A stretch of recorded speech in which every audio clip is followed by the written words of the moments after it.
Hello everyone, hope आप लोग अच्छे हैं। Welcome to Mamta classes. आज हम लोग कैश फ्लो स्टेटमेंट का second activity that is cash flow from investing activities का डिटेल में डिस्कशन करेंगे।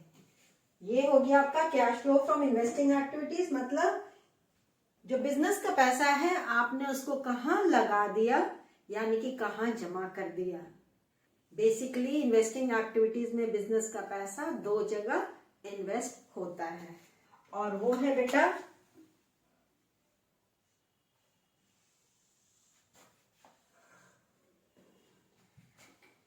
पहला बिजनेस अपना पैसा फिक्स एसेट्स में इन्वेस्ट करती है।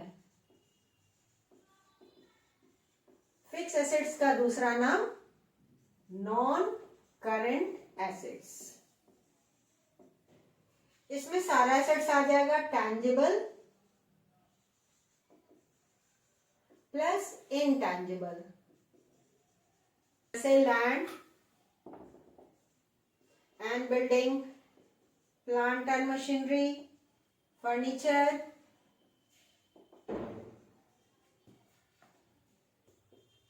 Goodwill, patents, etcetera.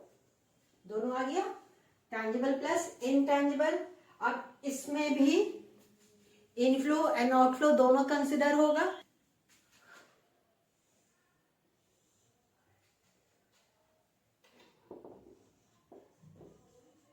Inflow cash में क्या ऐड होता है, और आउटफ्लो कैश को कम करता है। तो इनफ्लो में क्या क्या आएगा बेटा? सबसे पहला आ सकता है आपका सेल ऑफ फिक्स्ड एसेट्स। जब भी फिक्स्ड एसेट्स को सेल करते पैसा आया ना, एंटायर सेल वैल्यू, सिर्फ प्रॉफिट या लॉस नहीं, सेल करके जो भी टोटल पैसा आप रिसीव किए हैं that is cash inflow from investing activities. जैसे आपने लैंड 10 लाख में सेल कर दिया, 10 लाख मिला। प्लांट एंड मशीनरी जिसका रिटर्न डाउन वैल्यू था 2 लाख, आपने सेल किया तो 1.5 लाख ही मिला, तो 1.5 lakh is the cell proceed of the plant and machinery, तो वही हमारा कैश इनफ्लो होगा, and so on. Next is rent received. आपने अपने एसेट को रेंट पे दे दिया है तो रेंट मिला। जो भी रेंट आप रिसीव करेंगे that is cash flow from investing activities. Next, hiring charges receive.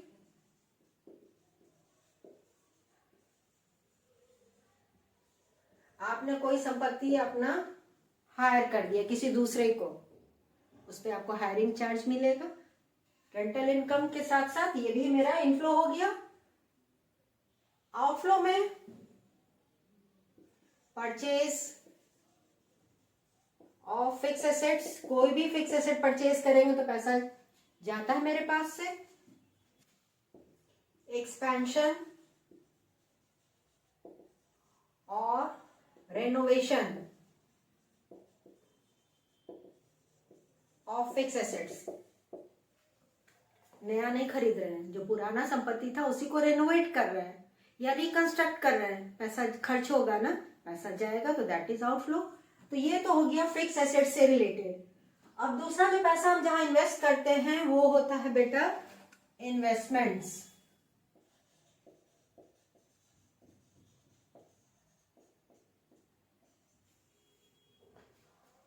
ठीक है, and this is non current investments, not current investments, non current investments. तो आप पैसा बैंक में जमा कीजिए, पोस्ट ऑफिस में जमा कीजिए, किसी कंपनी का शेयर्स परचेज कीजिए, डिबेंचर्स परचेज कीजिए, तो सारा आपके लिए क्या है? इन्वेस्टमेंट्स है। और ये इन्वेस्टमेंट आप जो कर रहे हैं it is for more than 1 year, इसलिए तो इसको नॉन करेंट इन्वेस्टमेंट्स बोलते हैं। अब यहाँ पे इनफ्लो और आउटफ्लो दोनों यहाँ भी होगा। चलिए पहले इसमें कुछ एग्जांपल्स लिख दे। फिक्स्ड डिपॉजिट्स,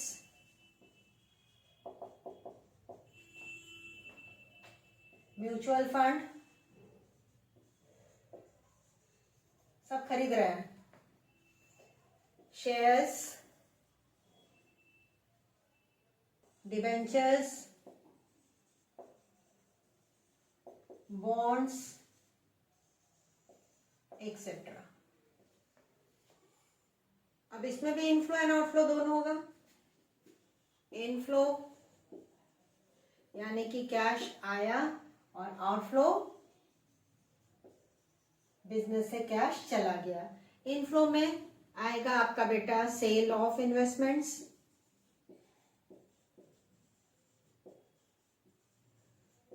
इन्वेस्टमेंट आप सेल किए तो पैसा मिलेगा ना। इंटरेस्ट रिसीव्ड ऑन इन्वेस्टमेंट, पैसा आप जमा किए हैं, चाहे बैंक में जमा कीजिए चाहे पोस्ट ऑफिस में जमा कीजिए, इंटरेस्ट मिलता है ना। किसी दूसरे कंपनी का आप डिबेंचर्स परचेज किए, you are going to receive interest on those debentures. फिर डिविडेंड रिसीव्ड,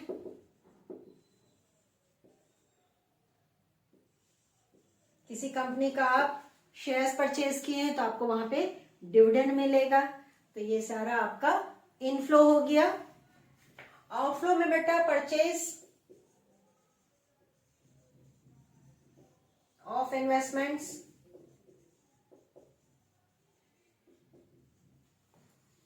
जब भी आप इन्वेस्टमेंट परचेज करते हैं आपका पैसा बिजनेस से चला जाता है। कॉमन सेंस अप्लाई कीजिए, बहुत जल्दी आप तुरंत आइडेंटिफाई कर लेंगे कि पैसा आया बिजनेस में कि पैसा गया बिजनेस से।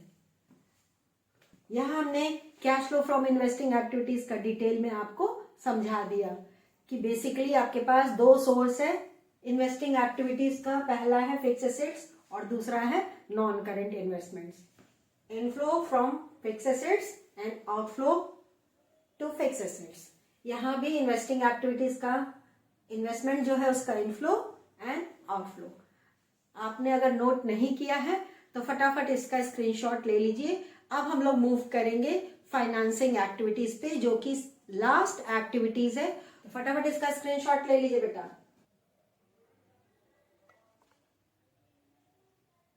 चलिए बढ़ते हैं cash flow from financing activities. Finance का मतलब बिजनेस में पैसा कहां से आया, सोर्स क्या है। बिजनेस को रन करने के लिए, स्टार्ट करने के लिए यू नीड फाइनेंस। और ये फाइनेंस का दो सोर्स हो सकता है। पहला ओनर्स का पैसा, दूसरा बोरोड फंड। तो यानी कि पैसा बिजनेस में आने का दो सोर्स आपका हुआ फाइनेंसिंग एक्टिविटीज से। ओनर्स कैपिटल, जिसको हम यहां पे बोलेंगे शेयर कैपिटल। बिजनेस शुरू करने के लिए पैसा कौन लगाता है? ओनर ही तो लगाता है। अगर खुद का पैसा है तो यहाँ पे हम कंपनी के केस में उसको शेयर कैपिटल बोलते हैं। अगर पैसा खुद का नहीं है तो किसी से बोरो किया जाएगा, यानी कि लोन लेके बिजनेस स्टार्ट किया जा सकता है, या फ्यूचर में भी अगर जरूरत पड़ने पे लोन ली जाती है बाय द बिजनेसमैन। तो दूसरा आपका जो सोर्स ऑफ फाइनेंस है दैट इज लोन्स। और ये जो लोन है बोथ होगा लॉन्ग टर्म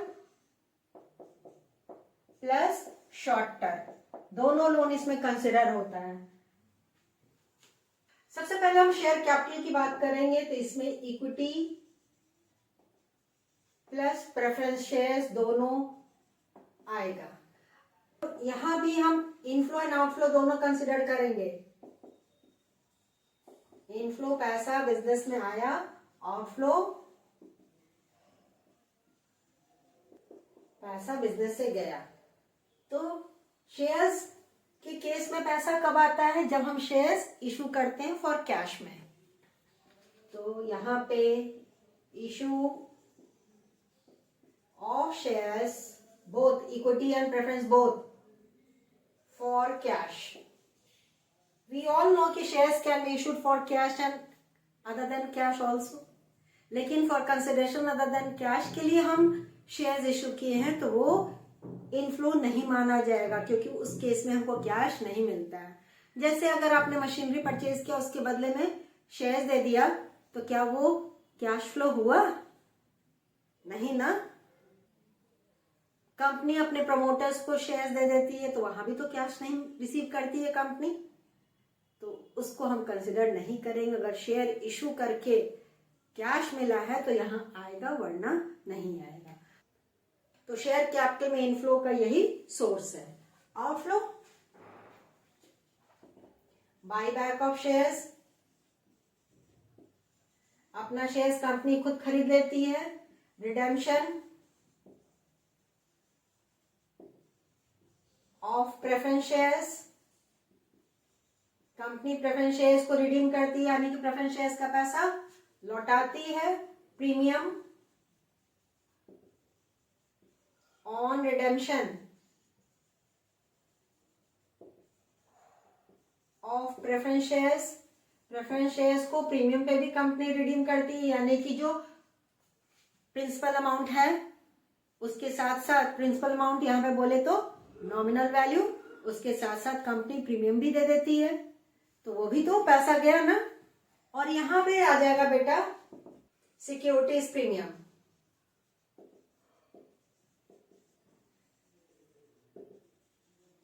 ऑन इशू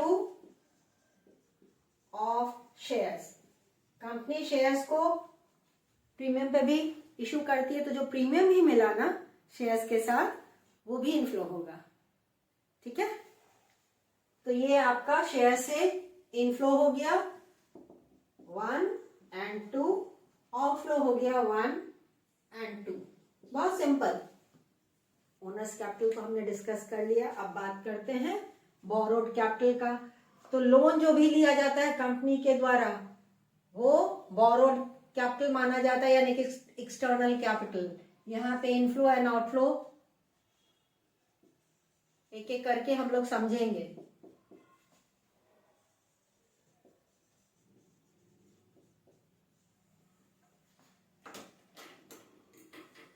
सबसे पहला जो इनफ्लो होगा लोन के केस में, issue of debentures for cash. Company debenture issue की, कैश में पैसा आएगा ना। दूसरा, premium on issue of debentures, shares की तरह डिबेंचर्स को भी कंपनी प्रीमियम पे इशू करती है, तो प्रीमियम जो रिसीव की company by issue of debentures, that is also inflow. Next,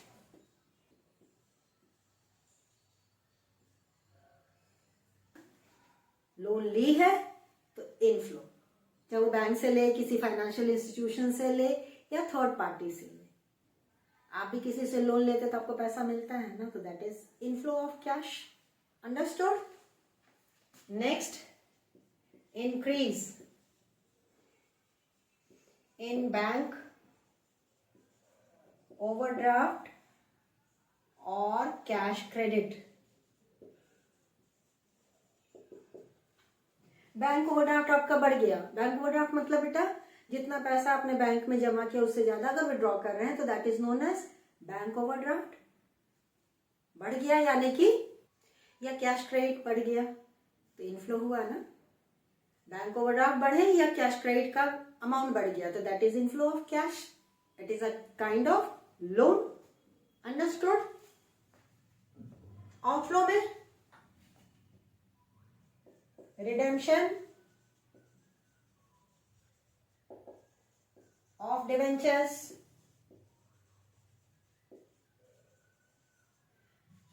debentures को रिडीम किए, पैसा जाएगा। Premium paid on redemption of debentures, principal amount के साथ साथ आपने जो प्रीमियम दिया है that is also outflow. Repayment of loan, loan वापस लौटा रहे हैं जिससे लिए हैं। लोन लिए वापस लौटाएंगे ना, तो जब लौटा रहे हैं पैसा वापस रिटर्न कर दिए, that is outflow. Next, interest paid on debentures या लोन। जब भी आप इंटरेस्ट पेमेंट कर रहे हैं, चाहे डिबेंचर्स पे पेमेंट कीजिए चाहे लोन पे पेमेंट कीजिए, that is outflow from financing activities. Interest जब मिलेगा बेटा तो दैट इज इन्वेस्टिंग एक्टिविटीज, लेकिन जब आप पेमेंट कर रहे हैं दैट इज फाइनेंसिंग एक्टिविटीज। ठीक है। Next, decrease in bank OD और कैश क्रेडिट। बैंक ओवरड्राफ्ट आपका घट गया, मान लीजिए पहले आपका बैंक ओवरड्राफ्ट का अमाउंट था 20,000 जो कि घट के हो गया 10,000। कैसे घटा बेटा? आपने 10,000 पेमेंट किया होगा तभी तो घटा, तो दैट इज आउटफ्लो। यहां एक और लिखे बेटा, आउटफ्लो में छूट गया, dividend paid for previous year. Company dividend payment करती है, शेयर्स पे ही डिविडेंड देती है। प्रीवियस ईयर का डिविडेंड करंट ईयर में पेमेंट होता है, करंट ईयर का डिविडेंड नेक्स्ट ईयर में पेमेंट होता है, इसलिए dividend paid for previous year और interim dividend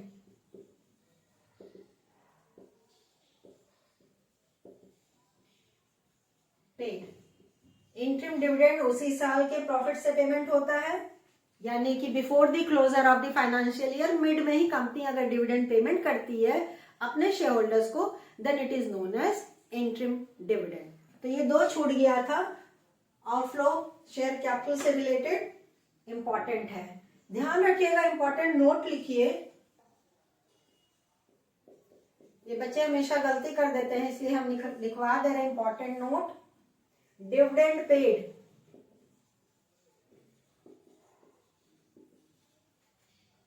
is always a financing activity। तो कंपनी जब भी डिविडेंड पेमेंट करेगी ये हमेशा फाइनेंसिंग एक्टिविटी का पार्ट होगा,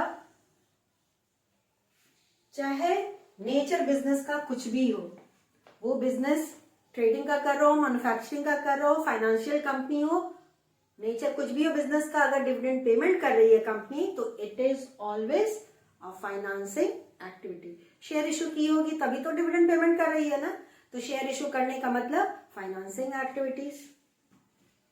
तो फटाफट इसका स्क्रीनशॉट ले लीजिए अगर आपने अभी तक नोट नहीं किया है तो।